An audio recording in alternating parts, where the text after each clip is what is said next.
안녕하세요. 저는 올해로 67살이 된 정미순이라고 합니다. 저희 남편은 저보다 2살이 많은 사람이에요. 이제 70을 바라보고 있는데 저희 두 사람이 만나 함께 살아온 세월이 올해로 벌써 40년을 훌쩍 넘겼습니다.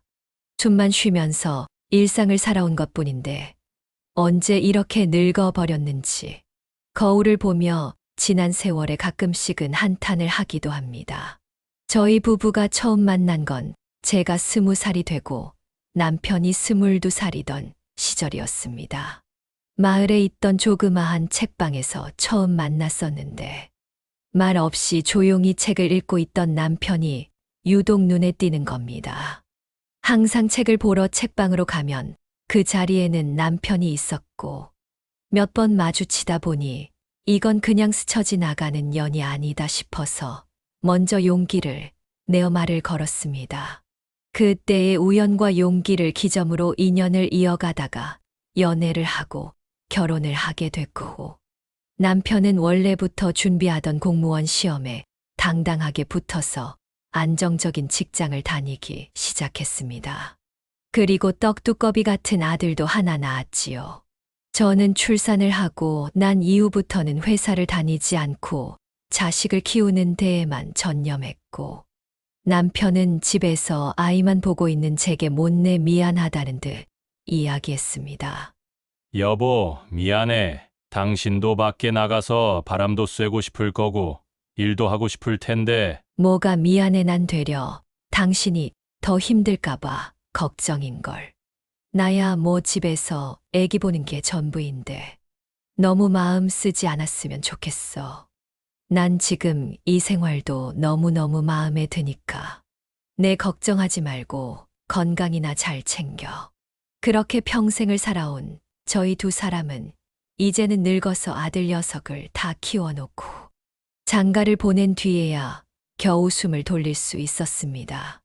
남편이 정년 퇴직을 하고 난 후에는 연금을 받으면서 틈만 나면 같이 산책도 다니고 운동도 하고 있고 동네 실버 스포츠 모임에 나가서 같이 탁구도 치는 등 젊었을 때 같이 하지 못했던 것들을 늙어서야 실컷 하면서 살았죠. 착하고 건실하게 자라준 아들과 그런 아들을 쏙 빼닮은 착한 며느리도 종종 저희 집으로 찾아와서 함께 시간을 보내곤 했고요. 다른 집 며느리들은 결혼을 하고 나면 시부모는 나 몰라라 하는 경우가 태반이라는데 제 며느리는 그러지 않았기 때문에 저는 동네방네 며느리 자랑을 하고 다니기 바빴습니다. 세상 천지에 우리 며느리 같은 사람 또 있으면 나와보라면서요. 이렇듯 평화롭던 저희 부부의 일상에 변화가 찾아온 건 작년 가을 무렵이었습니다. 아들이랑 며느리가 살던 전셋집의 계약이 끝났는데 연장을 하려고 하니 전세금을 올려달라는 집주인의 요구에 경제적으로 여유가 없어 새로운 보금자리를 마련하기가 힘들 것 같다며 저희 집으로 들어오겠다는 말을 꺼내더라고요. 어머니, 아버지, 염치 없이 이런 말씀 드려서 정말 죄송합니다. 저희가 지금 상황이 너무 안 좋아서 집을 구할 수가 없는 상황이에요. 저희 전세금으로는 지금 전셋집 구하는 것도 역부족인데다가 사기도 판을 치고 있어서. 저희도 어머님, 아버님께 이런 부탁 드릴 생각은 없었는데 너무 창피하고 부끄러워요. 잘 사는 모습 보여드리려고 했는데 죄송해요. 상황이 어렵다는 아들 내외의 말을 이해하지 못하는 것은 아니었습니다. 충분히 힘들 만한 상황이었거든요. 아들은 중소기업에 다니다가 회사의 재정이 기울게 되면서 어쩔 수 없이 구조조정을 당했고 며느리는 출산 이후 육아를 하기 위해서 일을 그만두고 난 뒤로는 마땅한 일자리를 구하지 못해 집에만 있는 상황이었습니다. 게다가 일을 하려고 하니 또 갓 태어난 손주가 아직 너무 어렸어. 어린이집에도 맡길 수 없는 말 그대로 진퇴양난의 상황에 처해 있었어요. 아들과 며느리는 저희 앞에서 죄인 마냥 고개를 푹 숙인 채 힘겹게 말을 꺼냈고 저희는 고민 없이 고개를 끄덕였습니다. 내가 낳은 자식이 어렵다고 도와달라고 하는데 외면할 수 있는 부모가 몇이나 되겠어요. 집은 충분히 넓었기 때문에 아들이랑 며느리, 그리고 손주까지 함께 지내기에 충분했습니다. 오히려 저는 작고 예쁜 손주를 매일매일 볼 수 있다는 생각에 가슴이 두근거렸습니다.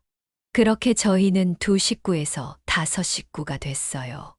아들과 며느리, 그리고 손주가 집으로 들어온 처음 몇 달은 분위기가 아주 좋았습니다. 사람 사는 냄새도 아주 물씬 풍겼고 말이죠. 며느리는 매사 예의 바르고 싹싹하게 행동을 했고, 아들은 아침마다 남편의 마당 청소를 도와주며 집안일을 어떻게든 도우려고 애썼습니다. 그리고 제가 가는 곳이면 어디든 함께 따라 나서려는 며느리를 데리고 시장에도 가고 마트에도 가곤 했어요. 마주치는 지인들마다 저는 며느리를 자랑하기 바빴습니다. 어머나 못 보던 얼굴인데? 혹시 언니가 매일매일 입이 마르고 닳도록 자랑하던 그 이쁜 며느리야? 맞아. 나는 집에 있으라고 했는데 기어이 나 힘들다고 같이 가야겠다고 따라 나서네. 우리 며느리 이쁘지? 확실히 언니는 딴 건 몰라도 말년복은 확실히 있다니까. 집에 식구 하나 잘 들어오는 게 얼마나 큰 복인데. 우리 며느리도 좀 보고 배웠으면 좋겠네. 부럽다. 부러워. 다른 사람들이 부러워할 정도로 저와 며느리의 사이는 끈끈했습니다. 어디 가면 친딸이냐고 물어볼 정도로 꼭 붙어 다니곤 했거든요. 그리고 저한테 음식도 열심히 배웠고요. 사실 아들과 며느리가 집에 들어오기 전에는 하루가 묘하게 길다고 생각을 했었는데, 집에 식구가 셋이나 늘어나니 하루가 굉장히 짧다는 생각이 들었습니다. 특히 손주의 이쁜 웃음과 재롱을 보면 정말이지 한두 시간은 후다닥 지나가 있더라고요. 하지만 이런 행복과 즐거움은 길게 가지 않았습니다. 언제부턴가 분위기가 조금씩 달라지기 시작했죠. 언제부터였는지 정확히 기억은 안 나지만 항상 제가 외출할 때마다 쪼르르 따라붙던 며느리는 방 밖으로 나올 생각을 하지도 않았고 끼니를 거르는 날도 많아졌으며, 제가 손주를 보고 있으면 짜증스럽게 손주를 데리고 방 안으로 들어가곤 했습니다. 한 번도 그런 적이 없었던 며느리였기에 조금은 당황스러웠지만, 그래도 며느리의 심정을 아주 이해 못하는 것도 아니었습니다. 아무리 편한 시부모라고 하더라도 계속해서 함께 지내는 것도 생각해보면 힘들 수 있을 것 같아서 공감해 주려고 노력을 했어요. 그런데 이상하게도 며느리의 말투는 가면 갈수록 점점 날카로워졌고 짜증을 참지 못하는 모습이 자주 보이기 시작했습니다. 그 원인이 바로 남편의 건망증이라는 걸 알게 된 것은 며느리의 입에서 나온 말 한마디 때문이었습니다. 그날도 여느 때와 다름없는 평범한 오후였어요. 외출을 하고 돌아왔는데 거실에서 며느리가 남편에게 언성을 높이고 있는 게 아니겠어요? 아버님, 가스불을 켜놓으시고 끄지도 않고 잊어버리시면 어떡해요? 제가 못 봤으면 어쩔 뻔했어요. 가스불 때문에 폭발 사고도 막 일어나고 화재도 일어나고 하는 거 모르세요? 아이고, 미안하다, 아가. 내가 언제 이거를 켜놓고 잠들었지. 알고 보니 끄지 않은 가스불 때문에 며느리가 깜짝 놀라 남편에게 소리를 높이고 있는 상황이었습니다. 저는 처음 보는 며느리의 모습에 조금 당황할 수밖에 없었어요. 물론 가스불을 켜고 잠에 드는 것 자체가 위험한 일이라는 건 누구보다 잘 알고 있었지만, 이게 이렇게까지 화를 낼 일인가 싶었던 것도 사실이었습니다. 그래서 상황을 지켜보던 제가 적당히 중재를 했고, 며느리는 조금 감정을 추스르고는 남편에게 미안하다고 사과를 했습니다. 단순 해프닝으로 끝난 일이기는 했으나 마음이 편하지만은 않았습니다. 남편이 가스불을 켜놓고 잠든 걸 잊을 정도로 기억력이 흐릿해졌나 하는 걱정도 들었고, 며느리가 남편에게 감정적으로 나온 것 자체가 마음이 편치 않더라고요. 하지만 이것이 고작 시작에 불과했음을 그때의 저는 깨닫지 못했습니다. 시간이 지날수록 남편의 건망증은 나날이 심해지는 듯 보였습니다. 가끔씩 리모컨이나 휴대폰을 냉장고에 넣어두거나 저희 집 우편물이 아닌 이웃집 우편물을 잘못 들고 오는 일도 있었고, 심지어는 신문을 가져오겠다고 나갔다가 신문은 잊고 뜬금없이 동네 슈퍼에 가서 오렌지를 사온 적도 있었습니다. 사실 이 정도는 그냥 귀엽게 봐줄 수 있는 수준이었습니다. 늙은 사람뿐 아니라 젊은 사람들도 이런 실수를 종종 하곤 하니깐요. 그런데 반찬을 데우려고 전자레인지에 반찬통을 넣어놓고는 돌리는 걸 깜빡해 하루 종일 그대로 둔 적도 있었고, 어떤 날은 설거지를 한다며 물을 틀어놓고서는 거실로 나가 텔레비전을 보다가 싱크대에 물이 넘칠 뻔한 일도 있었어요. 아침마다 혈압약을 챙겨 먹는 것도 깜빡하기 일수라 저는 매일 아침 남편의 약을 챙겨줬습니다. 남편은 이런 일들이 반복될 때마다 제게 머쓱하고 씁쓸한 표정으로 웃어 보였어요. 허허, 나도 나이가 먹기는 먹었나 보네. 요즘 들어서 왜 이렇게 깜빡깜빡하지? 당신만 그런 게 아니라 나도 그래. 젊은 사람들도 다 똑같이 살아. 심각하게 받아들이지 마. 자연스러운 거야. 나이를 이만큼 먹었는데 기억력도 좋고 또렷하면 그게 대단한 거지 뭐. 저희 부부는 그런 작은 허점도 함께 품으며 살아갔습니다. 그런데 며느리는 저희와 다르게 생각을 하고 있던 것 같았습니다. 이런 실수들이 반복되면 반복될수록 혼자 툴툴거리는 날들이 늘어만 갔고, 어느 날에는 대놓고 짜증을 낸 적도 있었습니다. 남편이 며느리에게 딱히 해를 끼친 것도 아니었는데 말이죠. 같이 살면서 이런 일이 반복되면 조금은 예민해질 수 있다고 치더라도 어른에게 저렇게 본인의 감정을 드러내는 건 좀 아닌 것 같다고 생각했습니다. 그래서 아들에게 이야기를 전해달라고 할까 하다가 직접 이야기를 하는 것이 좋을 것 같아서 며느리에게 말을 꺼내려던 순간 며느리가 대놓고 저희를 보고서 짜증을 내는 겁니다. 아버님, 또 리모컨 냉장고에 넣어 놓으셨더라고요? 요즘 아버님 때문에 집 안에서 보물찾기 하는 기분이에요. 이거 어디 갔지 하고 한참 찾으면 웬 이상한 곳에서 발견되고, 전에는 뭐 옷걸이가 갑자기 싱크대 밑에서 발견이 되질 않나. 예, 너 말투가 왜 그러니? 그게 시아버지한테 할 수 있는 말투라고 생각하는 거냐? 아니 어머님, 이거 제법 심각한 문제예요. 그냥 가볍게 넘길 수 있는 문제가 아니라고요. 아무리 그렇다고 한들 시아버지한테 그렇게 목에 핏대가 설 정도로 소리를 치고 대든다는 게 말이나 돼. 그리고 너도 늙어봐라. 물건 아무데나 두는 건 고사하고 사소한 것도 자주 깜빡깜빡하게 되는 게 우리한테는 일상이야. 나이 먹는 것도 서러운데 꼭 그렇게까지 이야기를 해야겠니? 어머님 진지하게 말씀드리는 건데요. 아버님 치매 클리닉에 한번 모시고 가보시는 것도 좋을 것 같아요. 이런 실수가 한두 번이어야 그냥 건망증이시구나. 나이가 들어서 기억력이 흐려지신 거구나 하고 생각하지. 매일같이 이러면 당연히 치매라고 생각하지 않겠어요? 치매라는 단어를 며느리에게서 들은 순간 심장이 덜컥 내려앉았습니다. 아무리 화가 난다고 해도 치매는 결코 가볍게 던질 수 있는 말은 아니잖아요.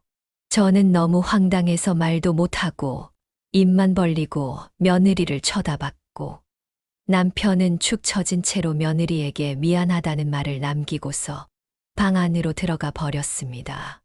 같이 살을 맞대고 살아온 세월만 40여 년이었기에 저는 지금 남편의 감정이 어떤지 확실히 알 수 있었습니다. 아마도 크게 상처를 받은 모양이었어요. 다른 사람도 아니고 하나밖에 없는 며느리가 저런 이야기를 하니 진짜 본인에게 문제가 있는 건가 하는 생각도 당연히 들 수밖에 없었겠죠. 말은 하지 않았지만 남편의 감정이 다 보였기에 저 역시도 마음이 너무 아프고 힘들었습니다. 그날 이후 며느리의 살가운 모습은 더 이상 볼 수 없었습니다. 살갑고 애교 많던 어딜 가도 저의 자랑이 되어 주었던 며느리의 모습. 대신 눈에 불을 켜고 저희를 감시하는 날선 며느리만 존재할 뿐이었어요. 며느리는 남편이 손주를 안는 것조차 허락하지 않았습니다. 아버님, 저희 승아한테 되도록 신경 쓰지 말아 주셨으면 좋겠어요. 얘 친할아버지가 어떻게 손녀한테 관심을 끌 수가 있니? 너도 참 말을 해도 계속 깜빡깜빡 하시고 물건을 어디다 뒀는지 기억도 못 하시는 분한테 아기를 어떻게 안겨드려요? 그리고 치매 노인한테 아기 맡기면 진짜 큰일 난다고 했어요. 그러니까 되도록 승아한테 관심 가지지 말아주세요. 그 말에 크게 상처를 받은 듯한 남편은 며느리에게 미안하다는 말만 남기고서 방 안으로 들어가 버렸습니다. 결국 그날 며느리와 저는 크게 한바탕 다퉈야 했어요. 걱정되고 신경 쓰이는 마음을 이해하지 못하는 건 아니지만 굳이 어른 앞에서 저런 식으로 이야기를 해야 하나 싶었죠. 이때부터 저희 집 식구들은 조금씩 멀어지기 시작했습니다. 그런데 이상하리만치 남편의 건망증은 나날이 심해지고 있었습니다. 물건을 어디다 뒀는지 기억을 못하는 것은 고사하고 사소한 것들을 자꾸 잃어버리기에 걱정이 안 될 수가 없었죠. 남편 또한 눈에 띄게 변해가는 본인의 모습에 전혀 적응을 하지 못하는 것 같았습니다. 그러다 보니 항상 웃던 남편의 얼굴에도 그늘이 생겼고 가족들 앞에서도 점차 기죽은 모습을 많이 보였어요. 속이 상해서 마음이 와르르 무너져 내리는 것 같았습니다. 그런 남편의 모습을 며느리는 지켜만 보는 정도였지만 시간이 지나면 지날수록 남편을 대놓고 환자 취급하기 시작했습니다. 나중에는 아들에게 이런 이야기까지 대놓고 하더군요. 일부러 저희가 들으라는 듯이 말이죠. 여보, 요즘 아버님 상태가 점점 안 좋아지시는 것 같지 않아? 뭐가? 나는 잘 모르겠는데 그냥 나이 들면 깜빡깜빡하고 그러실 수도 있지. 장모님도 자주 그러신다면서. 우리 엄마는 가스불 켜놓고 잠들고 그런 건 안 해. 그리고 우리 엄마랑 아버님이랑 같아?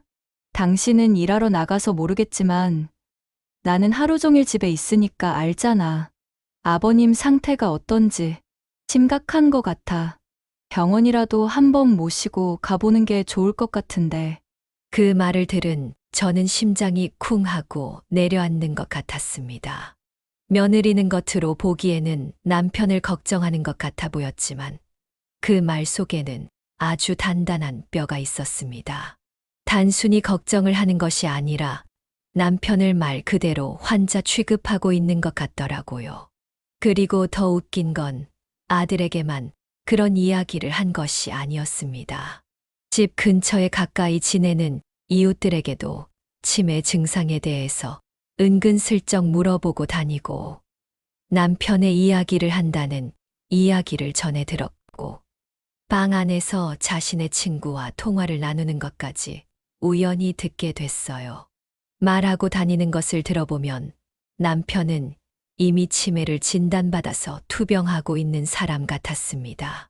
저는 기분이 아주 불쾌했지만 일단 그때까지는 참고 넘겼습니다.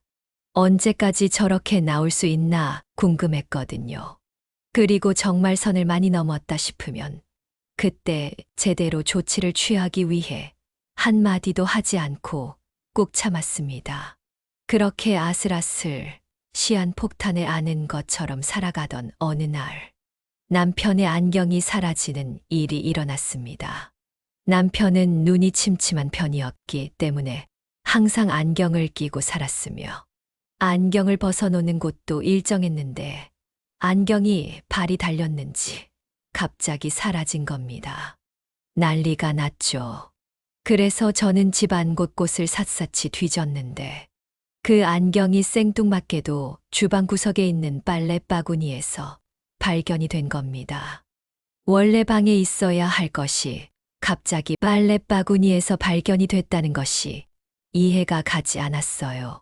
여보, 당신이 안경을 여기다 가져다 놓은 거야? 빨래 바구니 속에 있던데. 뭐? 그게 왜 거기에 있어? 아버님이 저기다가 가져다 놓으신 거 아니에요? 봐요, 어머님. 아버님은 사소한 거 하나까지 지금 기억을 못해서 온 집안을 뒤지게 만들고 계시잖아요. 내가 안경을 거기다가 벗어뒀다고? 나는 그런 기억이 없는데. 남편은 본인이 가져다 놓은 기억이 없다며 아주 당황스러워했고, 며느리는 더욱더 남편을 문제 있는 사람으로 몰아가기 시작했습니다. 그 모습을 보면서 저는 이상한 낌새를 눈치챌 수 있었습니다. 뭔가 판이 이상하게 흘러간다 싶었죠. 그리고 비단 남편의 안경뿐만이 아니라 남편이 자주 만지는 물건들은 죄다 이상한 곳에서 발견이 되었습니다. TV 리모컨이 갑자기 주방 찬장 안에서 나오고 남편의 혈압약이 담긴 약통도 며칠 전에 사라져서 찾아보니 서랍 맨 뒤편에서 나오는 겁니다. 게다가 남편의 휴대폰이 없어져서 찾아보니 한동안 열어보지도 않은 장롱 서랍에서 나오질 않나. 지갑은 싱크대의 수납 공간 속에서 발견되기도 했습니다. 솔직히 실수로 가져다 놓았다고 하기에는 너무 황당한 장소에서 물건이 발견이 되니 저 역시도 의심을 하지 않을 수가 없었습니다. 그러던 어느 날 남편의 약을 챙기기 위해서 약통을 열어본 저는 뭔가 이상하다는 느낌을 받았습니다. 약통은 변함이 없는데 그 안에 들어있는 약이 묘하게 남편이 복용하던 혈압약이랑 색이 다른 겁니다. 당연히 약의 색이 달라지면 안 되었기에 저는 깜짝 놀라서 내용물을 꺼내 확인을 했는데 남편이 복용하던 혈압약이랑은 다른 종류의 약들이 들어 있었습니다. 대체 뭐지 싶었죠. 저랑 남편 외에는 약통에 손을 댈 사람이 없는데 그러다 문득 며느리가 하루 전 저희 방을 청소한다면서 들어가 한참 동안 나오지 않은 것을 떠올리고서 바로 며느리에게 물었습니다. 아가, 혹시 너 어제 우리 방 치우면서 이 약통에 손댔니? 네? 아니요. 제가 뭐하러 약에 손을 대요. 왜요, 어머님? 무슨 일 있으세요? 아니, 원래 이 안에 혈압약이 들어가 있어야 하는데 다른 약이 들어가 있길래 혹시나 싶어서 물어봤다. 참 귀신이 고칼 노릇이네. 이게 대체 무슨 약이지? 어머님, 저한테 보여주시면 제가 약국 가서 무슨 약인지 알아볼게요. 아니다. 내가 가서 물어보면 되지. 밖에 비도 오니깐 제가 가서 여쭤보고 올게요. 어차피 여기 코앞이라서 멀지도 않고요. 약통 이리 주세요, 어머님. 제가 금방 다녀올게요. 며느리의 행동은 누가 봐도 수상한 사람 같았습니다. 그래서 저는 끝까지 약통을 주지 않으려고 했지만 며느리는 힘을 줘서 그것을 빼앗아 갔습니다. 저는 혹시라도 그 약에 대한 흔적이 있을까 쓰레기통을 열어봤지만 이미 깨끗하게 비워져 있는 상황이었습니다. 그리고 잠시 후 약통을 들고 나간 며느리가 들어와 약이 변색된 것이라면서 걱정하지 말고 새로 처방을 받으면 된다고 말해줬습니다. 그날 이후 저는 며느리를 더욱 신경 쓰기 시작했습니다. 여간 수상한 것이 한두 가지가 아니었기 때문이었죠. 그리고 남편도 많이 신경이 쓰였습니다.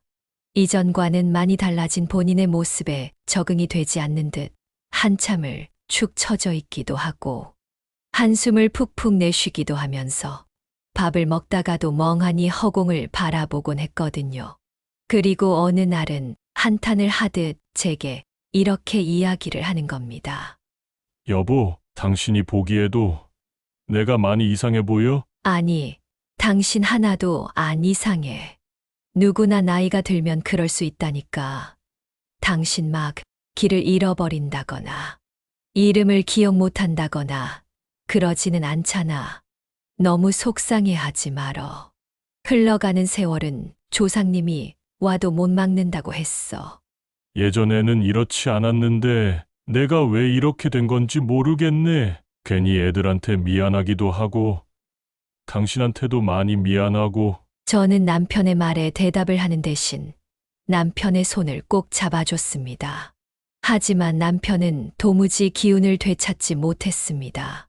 남편은 끊임없이 변해버린 자신을 의심하면서 자책하기 시작했고, 그러면서 점점 자신감을 잃어갔습니다. 행여나 가족들 앞에서 말실수를 할까 걱정이 되어 정말 필요한 내용이 아니라면 대화도 거의 하지 않았고, 밥을 먹으면서도 말 한마디 하지 않고 밥만 먹었으며 방 안에 덩그러니 혼자 있는 시간이 많아졌습니다. 그렇게 좋아하는 텔레비전 프로그램을 보면서도 웃지 않고 허공을 바라보며 멍하니 있곤 했죠. 남편이 서서히 달라지는 모습을 곁에서 말없이 지켜본 아들은 어느 날 제게 이런 이야기를 하더군요. 어머니, 제가 드리고 싶은 말씀이 있는데요. 응, 뭔데? 너무 기분 나쁘게 듣진 마시고, 아버지 있잖아요. 전문 요양시설 같은 곳에다가 모시면 어떨까 싶어서요. 갑자기 요양병원에 모시자고. 그게 대체 무슨 말이냐? 너도 네 아버지가 이상한 사람이라고 생각하는 거냐? 아니요, 그건 아닌데. 그냥 요 근래 아버지가 계속 이상한 모습을 보이시니까 자꾸 멍하게 계시고 말도 잘 안 하시고 진짜 치매 초기가 아닐까 생각이 들어서요. 아니면 병원에 모시고 가서 정밀 검진을 받아보는 것도 좋을 것 같고요. 저는 말도 안 되는 소리를 하지 말라며 아들에게 소리를 질렀습니다. 다른 사람도 아니고 제 아버지인데 아버지를 이상하게 여기는 자신의 아내를 이상하게 생각하지는 못할 망정 병원에 모시자는 이야기를 하다니. 이 말이 나왔을 때부터 뭔가 집안의 분위기가 엉망진창이 되었다는 것을 확실하게 깨달을 수 있었습니다. 며느리는 강 건너 불구경을 하듯이 뒤로 빠져서 조용히 상황을 지켜보고만 있었어요. 그리고 며칠 지나지 않아 일이 제대로 터지고 말았습니다. 그날은 평소랑 다를 것 없던 날이었습니다. 쉬는 주말이라 집안은 조용했고 저는 아침 일찍부터 장을 보기 위해 외출을 했습니다. 그런데 마트에 다녀와 보니 현관에 있어야 할 남편의 신발이 보이질 않는 겁니다. 어디 나갔나 싶어서 전화를 걸어봐도 받지 않았죠. 그런데 이상하게 불안한 기분이 드는 겁니다. 한동안 기운 없이 말도 거의 하지 않고 축 처져 있었던 모습을 떠올리며 혹시 하는 생각이 들었어요. 그러지는 않겠지만 그래도 만약의 상황을 무시할 수는 없었습니다. 불안한 마음에 저는 급히 신발을 신고 집을 나섰고 주변에 있는 이웃들에게 남편을 보았는지 물어보았습니다. 그러나 아무도 남편을 본 사람은 없었기에 곧바로 아들에게 전화를 걸었습니다. 전화를 받은 아들과 며느리는 놀라서 바로 차를 몰고 왔고 차를 타고서 동네 곳곳을 샅샅이 뒤짐과 동시에 경찰에 노인 실종 신고도 같이 했지요. 그렇게 몇 시간 동안 남편을 찾아 헤맨 끝에 저희 집과 완전 다른 방향에 있는 지하철역 근처의 벤치에서 남편을 찾을 수 있었습니다. 남편은 멍한 표정으로 허공을 바라보고 있었고 제가 달려가서 손을 잡아도 별 다른 반응이 없었습니다. 마치 넋이 나간 사람처럼 말입니다. 여보, 여기서 왜 이러고 있어? 여기까지는 어떻게 온 건데? 그냥 버스를 타고 마트에 가려고 나왔는데 버스를 반대 방향으로 탄 건지 아니면 잘못한 건지 잠깐 졸았는데 정신을 차려보니까 여기로 왔더라고. 한 번도 안 와본 곳이니까 뭐 움직일 수도 없고 택시를 타고 가려니까 어느 방향에서 타야 하는지도 모르겠고 택시비가 얼마 정도 나올지도 모르겠고 그럼 그냥 나한테 전화를 하지 그랬어. 우리가 얼마나 찾아다녔는지 알아. 그리고 갑자기 마트는 왜? 내가 막 마트를 다녀오는 길이었는데. 필요한 게 있으면 말을 하지. 말을. 며느라기가 저기 시내에 있는 마트에 가서 승아 먹일 요구르트를 좀 사다 달라고 하길래 승아가 먹는 건 거기밖에 안 판다고 하더라고. 며느리가 시내 쪽 마트에 가서 장을 보고 오라고 했다는 말에 저는 아차 싶었습니다. 그래서 곧바로 뒤에 있는 며느리를 째려보자 며느리는 왜 자신의 탓을 하냐며 되려 발끈할 뿐이었어요.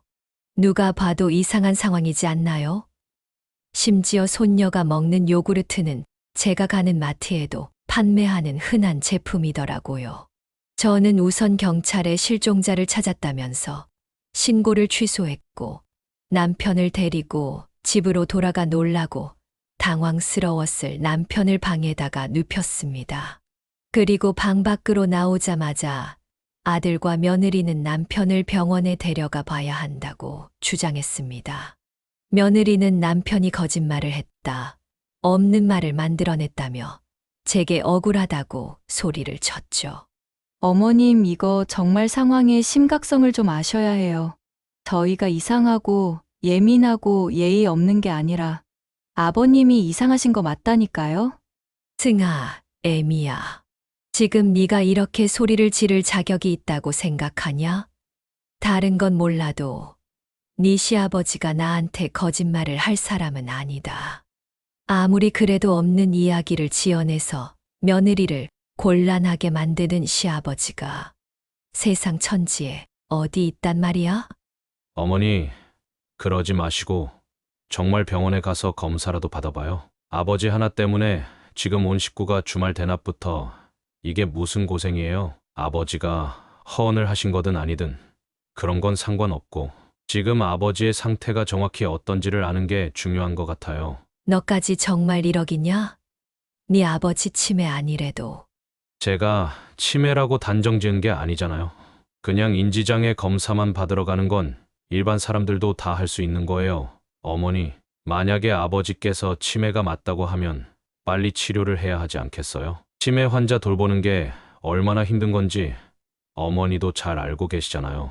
맞아요. 저희가 괜히 그러는 게 아니라고요, 어머님. 어머님도 그렇고 아버님도 그렇고 저희도 그렇고. 앞으로 일상생활이 조금이라도 더 편해지려면 검사를 받아보시는 게 맞아요. 결국 아들과 며느리가 수없이 설득을 한 끝에 저희 가족은 근처에 있는 치매 노인 센터로 가서 인지능력 검사를 진행하게 됐습니다. 저는 남편이 치매가 아닐 거라고 확실히 믿었지만 한편으로는 불안함이 없잖아 있었습니다. 혹시라도 정말 남편이 치매라면 어쩌지 하는 걱정 말입니다. 그리고 센터에서 상담을 진행할 때 남편의 상황에 대해서 이야기를 하는 건 아들과 며느리였습니다. 아무래도 자식과 며느리가 더 객관적으로 상황을 판단할 수 있지 않겠냐는 이유에서였죠. 거기에 대해서 저는 아무런 말을 얹지 않았습니다. 이미 센터에 찾아온 것만으로도 충분히 힘들었으니까요. 그리고 남편은 곧바로 1시간 정도의 검사를 진행했으며 검사가 끝난 후 결과를 들으러 갔을 때 의사 선생님은 심각한 표정으로 이렇게 말씀을 하셨습니다.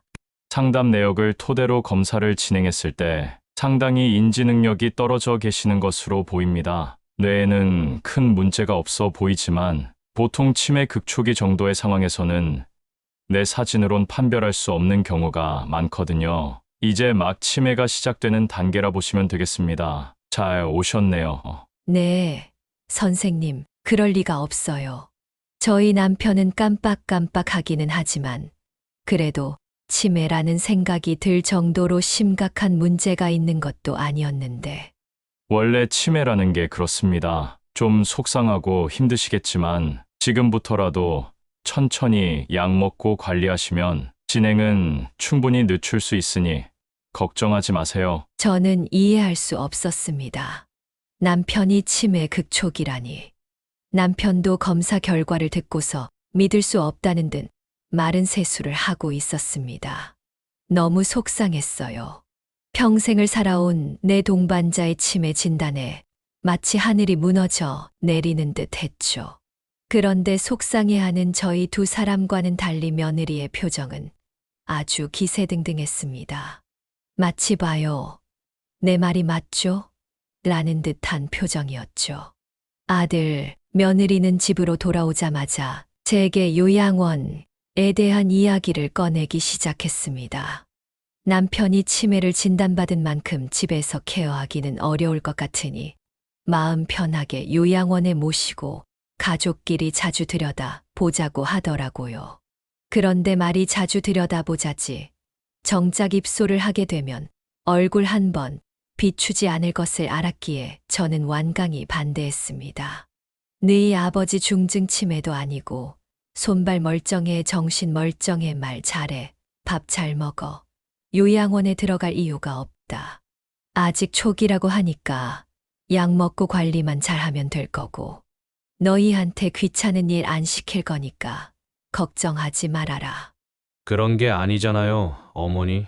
어머니 연세도 내일 모레면 70인데 누가 누굴 모시겠다는 거예요? 치매 환자 돌보는 거 쉬운 일 아니라니까요. 이러다가 어머니 건강도 망가지셔요. 내 건강은 내가 알아서 한다. 너희한테 귀찮은 일 시키지 않을 테니까 걱정하지 말래도. 어머님, 제발 부탁인데 이성적으로 좀 생각하세요. 감정적으로 나선다고 해서 달라질 수 있는 일이 아니잖아요, 이건. 어머님을 위해서도, 저희를 위해서도, 그리고 아버님을 위해서도 요양원에 들어가시는 것이 맞아요. 잘 생각해 보세요. 저는 너무 속상해서 눈물을 흘렸습니다. 남편이 치매를 진단받은 것도 억장이 와르르 무너질 일인데 자식이랑 며느리가 이러고 있으니 정말 할 말이 없었죠. 그런데 더 속상했던 건 남편이 스스로 요양원으로 들어가겠다고 한 것이었습니다. 아무래도 저와 아이들의 이야기를 들은 것 같았어요. 그래서 저는 다급히 그러지 않아도 된다고, 남편을 책임질 수 있다고 이야기했지만 남편은 이미 마음을 굳게 먹은 것 같았습니다. 그래서 결국 오랜 고민 끝에 남편은 집 근처에 있는 시설 좋은 요양원으로 들어가게 됐어요. 요양원에 들어가는 그 순간까지도 저는 이게 꿈이 아니라 현실이라는 것을 믿을 수가 없었습니다. 건강하던 남편이 한순간에 어떻게 이렇게 망가지게 된 건지 하늘이 원망스러울 지경이었어요. 남편의 요양원 입소 이후 저는 일주일에 2~3번 남편을 찾아갔습니다. 함께 찾아가겠다던 아들과 며느리는 언제 그랬냐는 듯 남편을 들여다보지 않았고 저는 거기에 대해 아무런 말을 하지 않았습니다. 이미 충분히 예상한 일이었기 때문이었죠. 그런데 어느 날 남편에게 찾아갔을 때 남편이 제 손을 덥석 잡으면서 이런 이야기를 하는 겁니다. 여보, 여기 생활은 사람들이랑 같이 지내서 재미있기는 한데 그냥 기분이 뭔가 이상해. 기분이 이상해. 뭐가 이상해.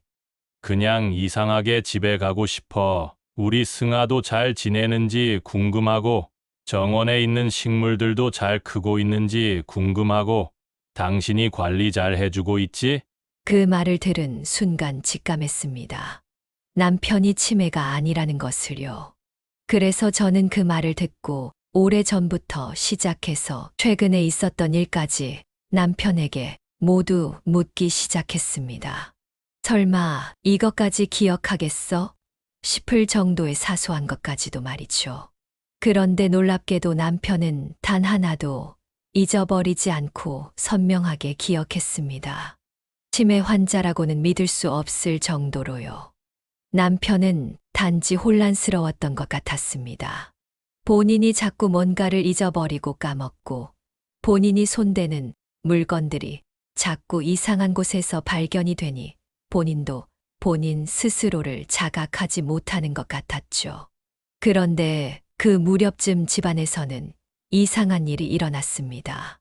남편이 요양원에 들어가기만을 기다렸다는 듯 아들과 며느리가 남편의 통장 관리에 들어간 것이었습니다. 아주 당당하게 남편의 통장을 가지고 가는 걸 보고 제가 막아서며 물었습니다. 야, 너희 지금 이걸 어디로 가지고 가는 거냐? 아니, 애초에 너희가 이걸 왜 가지고 가는 거야? 아, 어머님 모르고 계셨구나. 아버님이 요양원 입소하시기 전에 저희한테 이거 관리해 달라고 하셨어요. 어차피 이 사람이 통장 비밀번호도 알고 있어가지고요. 어머니께서 이것저것 관리하시기 힘드실 거 아니에요. 하나 정도는 저희가 관리해 드릴 수 있으니까 걱정하지 마세요. 허튼데 돈 쓰고 그러지 않을게요. 너희 아버지가 직접 너희한테 맡겼다는 거지. 그래, 일단은 알았다.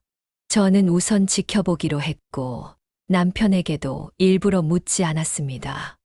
남편의 통장을 정말 말 그대로 가지고만 있겠다는 건지 아니면 그걸로 허튼 짓을 하고 다니겠다는 건지 지켜볼 심산이었어요. 그런데 그때부터 이상한 일들이 하나둘씩 일어나기 시작했습니다. 달달이 꼬박꼬박 잘 빠져나가던 공과금이 미납되었다는 연락이 오기도 했고 휴대폰 요금도 제대로 빠져나가지 않았던 걸 늦게 알게 됐습니다. 남편의 통장으로 자동이체를 걸어놓았는데 이게 연체가 되었다는 것은 통장 안에 잔고가 없다는 것을 의미했기에 저는 직접 은행을 찾아가 거래 내역을 확인하려고 했습니다.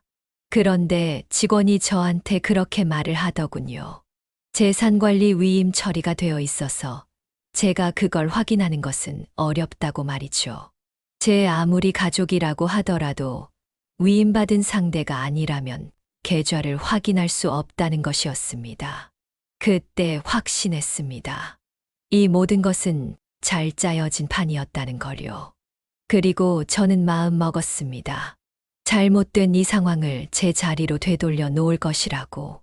제가 가장 먼저 한 일은 집에 설치해 놓은 홈캠의 기록들을 모두 확인하는 것이었습니다. 사실 집안의 물건들이 하나둘씩 사라질 때부터 이상하다 싶어서 부엌 근처와 거실 근처에 눈에 띄지 않는 홈캠을 설치해 두었습니다. 그런데 워낙에 정신이 없다 보니 사놓고 설치한 것조차 잊고 살다가 문득 생각이 나더라고요. 제법 많은 것들이 남아있을 홈캠의 기록들을 저는 하나하나 샅샅이 확인해야겠다고 마음 먹었습니다. 혹시나 이 안에 뭔가 이상한 것이 촬영되어 있을지도 모를 일이었으니까요. 그리고 저장된 홈캠 영상을 확인하던 저는 충격적인 장면을 보게 되었습니다. 며느리는 방 청소를 명목으로 저희 방에 들어갔다가 약통을 들고 나와서 알약 몇 알을 꺼낸 뒤 겉모양은 비슷하지만 미묘하게 다른 색깔의 약으로 바꿔치기를 하는 모습이었습니다. 그리고 그 다음 날 약국에 갔다 와서는 새로운 약으로 처방을 받으면 된다고 저한테 아주 뻔뻔하게 거짓말을 쳤던 것이었죠. 게다가 집 곳곳에 이상하게 숨어있던 남편 물건도 남편이 그 자리에 뒀던 게 아니라 며느리의 작품이었습니다. 며느리는 남편의 안경을 일부러 부엌에 있는 빨래 바구니 속에 밀어 넣어 놓았고 휴대폰은 냉장고 안에 넣는 장면도 확인할 수 있었습니다. 리모컨을 이상한 곳에다가 숨겨놓은 것도 역시 며느리였죠. 그 순간 저는 온몸이 덜덜 떨려왔습니다. 대체 남편에게 무슨 악감정이 있어서 이런 짓을 꾸민 건지 대놓고 물어보고 싶었죠. 하지만 확실히 증거를 잡고 법적인 조치를 취하기 위해 저는 조용히 그 기록들을 모두 저장해 놓았습니다. 이럴 때 컴퓨터를 조금이나마 배워놓은 게 다행이다 싶었어요. 그리고 남편이 입소한 요양원에 가서도 간호사 선생님들께 남편에 대한 것들을 묻기 시작했습니다. 남편이 여기서 어떻게 생활하는지에 대해 알고 싶기도 했고, 이 사람들이 보기에 남편이 정말 치매 환자처럼 보이나 궁금하기도 했거든요. 그런데 갑자기 어떤 간호사 선생님 한 분이 저한테 조심스럽게 이런 이야기를 꺼내는 겁니다. 저기, 보호자분. 제가 이런 이야기를 드려도 될지는 모르겠는데, 저희끼리도 그런 말 계속했었어요. 아버님은 다른 분들에 비해서 너무 괜찮으신 것 같은데, 왜 여기로 들어오신 거지? 하면서요. 왜요? 뭐 때문에 그렇게 생각했어요? 대화를 걸면 말도 잘 받아주시고, 여기 분들하고도 너무 잘 지내시고, 무엇보다 치매 초기로 들어오신 건데, 기억력도 너무 또렷하세요. 활기차시고요. 저희 내부 프로그램도 엄청 적극적으로 참여해 주시고 해서 여기 계실 분이 아닌 것 같은데 왜 들어오셨지 싶었거든요. 저는 간호사 선생님의 말을 듣고서 다시 한번 확신했습니다. 남편은 치매라는 병에 걸린 것이 아니라 마음의 상처를 입은 것이었어요. 그리고 마지막으로 요양시설에 남편의 치매 검사를 요청했습니다. 이전에 받았던 곳에서는 이런 진단을 하던데 남편의 현재 상황을 정확히 알고 싶다고 하니 흔쾌히 검사를 해주겠다고 하셨어요. 그리고 검사 결과 놀랍게도 남편은 정상이었습니다. 약간의 건망증이 보이기는 하지만 이 정도는 60대 후반에서 70대까지 충분히 나타날 수 있는 것이며 동년배에 비해 기억력이 상당히 좋다고 하시면서 왜 그 센터에서 치매 초기라는 진단을 내렸는지 이해할 수 없다고 하셨습니다. 그래서 저는 그 검사 결과지를 따로 발급해 달라고 요청했고 제가 가지고 있는 영상들과 검사 자료지를 들고 집으로 돌아갔습니다. 이제는 제대로 결판을 내야겠다 하는 마음으로요. 저는 그날 저녁 아들과 며느리를 거실로 불렀습니다. 그리고 말 없이 검사지를 던져줌과 동시에 노트북으로 그동안 기록되었던 홈캠 영상들을 보여줬습니다. 며느리가 남편의 물건을 함부로 손대는 장면들이 가득 담긴 그 영상을 말이죠. 아들은 그 영상과 검사 기록지를 보고 묘한 표정을 지었고 며느리는 사색이 되어 저를 바라보고만 있었습니다. 저 어머님, 제가 다 설명드릴게요. 이게 어떻게 된 일이냐면요. 네 이야기를 먼저 듣는 것보다 우리 아들의 얘기를 먼저 들어봐야 할 것 같구나. 너는 이걸 보고 어떤 생각이 먼저 드냐? 어디 한번 이야기해 보거라. 저는 할 말 없습니다, 어머니. 그런데 이거 하나만 보고 집사람이 잘못했다고 하는 것도 좀 아닌 것 같아요. 검사 결과는 그 치매 센터에서 오진을 한 것일 수도 있는 일이고요. 그래. 그러면 네 아버지 요양원에 입소하는 그 순간부터 통장 가지고 간 건 어떻게 설명을 할 거고 통장을 위임받은 거는 어떻게 설명할 셈이냐? 아버지한테 물어보니 너희한테 위임한 적이 없다고 하던데. 그러면 너희가 은행에다가 제출한 위임장은 허위로 기록된 것일 테고. 너희 그거 범죄인 건 알고서 저지른 거냐? 어머님, 아버님은 치매시잖아요. 본인이 저희한테 위임해 주신 걸 어떻게 일일이 다 기억하시겠어요. 기억을 못 하시는 걸 수도 있죠. 지금 이렇게 내가 증거들을 다 가지고 왔는데도 오리발을 내밀겠다. 이거지? 너 생각보다 아주 뻔뻔한 애였구나.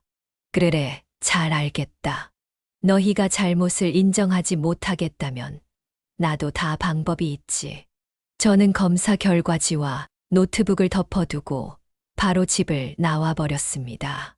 그리고 변호사 아들을 두고 있는 친구에게 전화를 걸어 상황을 설명한 다음 그 집으로 찾아갔습니다. 마침 친구의 아들은 쉬는 날이었기에 편하게 저희 상담을 진행해 줄 수 있었고 그동안 있었던 일들을 한치도 빠짐없이 설명하면서 증거 자료들까지도 모두 보여줬습니다. 간호사 선생님이 얘기해 준 것들과 홈캠 자료, 그리고 치매 센터에서 진단한 내용과 요양원에서 진단한 내용의 차이가 있는 것까지 보여주니 자료를 천천히 살핀 뒤 제게 이렇게 말해줬습니다. 약을 바꿔치기 한 것부터 시작해서 위임장을 허위로 작성해 은행에 제출하여 통장 관리 위임을 받은 것, 그리고 통장 안에 있는 돈을 인출했다는 정황이 보이는 것과 의료기관의 오진까지 하나부터 열까지 모두 법적으로 위반되는 사항이 있다고 하더군요. 법적인 절차를 밟을 수 있다는 말을 들으니 저도 모르게 눈물이 주르륵 흘러내렸습니다. 왜 진작에 더 적극적으로 알아보지 못했을까? 홈캠을 설치해 놓았던 걸 잊지 말았어야 하는데 스스로에 대한 원망 때문에 계속 눈물이 나더라고요. 제가 정신만 똑바로 차리고 살았어도 남편을 치매 환자로 몰고 가는 며느리를 제대로 잡기만 했어도 이런 일은 일어나지 않았을 텐데 말입니다. 반평생을 같이 살아온 사람이에요. 그런 사람을 저는 계속 혼자 외롭게 뒀어요. 아내라는 사람이 이렇게 남편한테 관심도 없고 제대로 챙겨주지도 못하고 너무 미안하네요, 정말. 괜찮습니다. 그리고 관심이 없었던 게 아니에요. 정말 관심이 없고 제대로 챙겨주시지도 않았다면 계속해서 진실을 모르고 계셨을 거예요. 앞으로 어떻게 해결할지에 대해서 잘 생각해 봐요. 제가 옆에서 끝까지 도와드릴게요. 저는 고개를 끄덕였습니다. 더는 시간을 지체할 이유가 없었습니다. 평온했던 가정을 이렇게 한순간에 무너뜨린 것을 지금이라도 바로잡기 위해서라면 기꺼이 법적 절차를 밟을 준비가 되어 있었습니다. 그리고 마음속으로 굳게 다짐했습니다. 이 악순환을 반드시 끊어버리겠다고 말이죠. 그날 이후 변호사와 저는 본격적인 대응을 시작했습니다.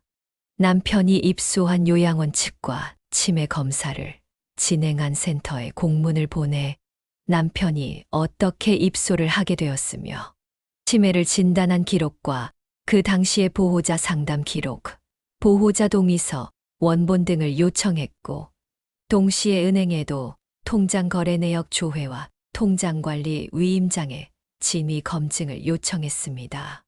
치매센터에서 돌아온 답변은 환자가 식구들을 위험에 빠뜨릴 만한 행동들을 반복했으며 물건도 자주 잃어버리는 데다 길을 잃는 일도 빈번하여 가족들을 고생시켰다.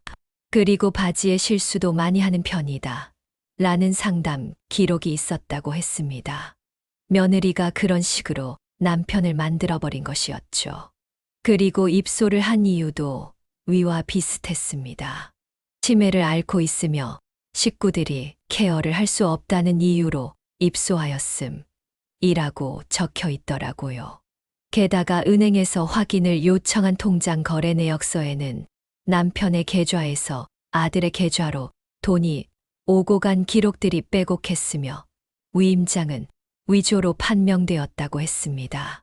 변호사님은 모든 증거를 수집하여 경찰에 고소장을 접수했고 수사기관은 고소장을 접수한 후 며느리와 아들을 불러 신속하게 조사를 진행했습니다. 며느리는 조사를 받는 동안 자신의 잘못은 하나도 없다며 완강히 범행을 부인했지만 제가 제출한 홈캠 영상과 간호사 선생님들의 증언 녹취록, 그리고 조작된 서류 증거들 앞에서 결국 무릎을 꿇어버렸습니다. 나중에는 형사님이 제게 이런 말까지 해주시더라고요. 조사를 진행했는데 처음에는 본인 잘못이 없다고 하더니 하나하나 밝혀지니까 자기 입으로 실토를 하더라고요. 이렇게 해서 나중에는 어머니 재산까지 빼돌릴 생각이었다고 집에 며느리가 아니라 도둑을 들이셨네요. 그렇네요. 지금이라도 바로잡길 천만다행인 것 같아요. 결국 며느리와 아들은 사문서 위조 및 행사와 각종 혐의들로 불구속 기소되었고 재판에서는 징역형 집행유예와 사회봉사 명령을 받았습니다. 그리고 법적인 처벌을 받은 아들 내외와 함께 살 수 없다고 판단했기 때문에 저는 두 사람을 집 밖으로 내쫓았습니다. 평생 얼굴 보고 살고 싶지 않다고 죽어도 연락하지 않을 거라 단호히 말하자 아들과 며느리도 할 말이 없는지 고개를 푹 숙이고 아무 말도 하지 않더라고요. 천륜을 끊는다는 건 어려운 일이라는 걸 알지만 여러분들 같아도 제 아버지를 치매 환자로 만들어서 요양원에 들여보내는 것도 모자라 위임장까지 위조해서 돈을 빼앗는 자식이랑은 얼굴도 안 보고 싶을 거라 생각합니다. 남편은 요양원에서 나온 후 대학병원에서 다시 한번 치매 검사를 실시했고 결과는 치매와 무관하며 스트레스로 인한 건망증 증상이 있음이라는 판정을 받았습니다. 말 그대로 뇌이상이나 인지장애가 아니라 스트레스 때문에 건망증이 심해진 것이었죠. 결과를 듣고 집으로 돌아온 날 남편은 저를 꼭 끌어안아 주면서 이렇게 말했습니다. 여보, 그동안 내가 얼마나 속상했는지 몰라. 정말 내가 이렇게 한 거라고? 내가 한 게 맞다고? 이런 생각을 수도 없이 했었는데 당신이 나를 믿어줘서 너무 고마워. 아니야. 내가 좀 더 잘 알아보고 적극적으로 대응했어야 하는 건데. 내가 먼저 나섰으면 이런 일도 일어나지 않았을 텐데 미안해. 그래도 이제 다 끝났으니까 행복하게만 지내자. 그날 이후 저희에게는 다시금 활기가 찾아왔습니다. 5에서 2로 줄어들었지만 그런 건 전혀 문제가 되지 않았어요. 남편이 다시 돌아왔고 남편에게 아무 이상이 없다는 것. 저는 그거 하나만으로도 충분했습니다. 아들은 그 이후 몇 번 저희에게 연락을 취해왔지만 저와 남편은 일절 전화도 문자도 받지 않았습니다. 아니, 아예 차단을 해버렸습니다. 반성을 할 기회조차 주고 싶지 않았거든요. 굳이 하지 않아도 될 고생을 한 걸 생각하면 자다가도 천불이 날 지경이었습니다. 저희의 일상은 이제 다시 새롭게 시작될 겁니다.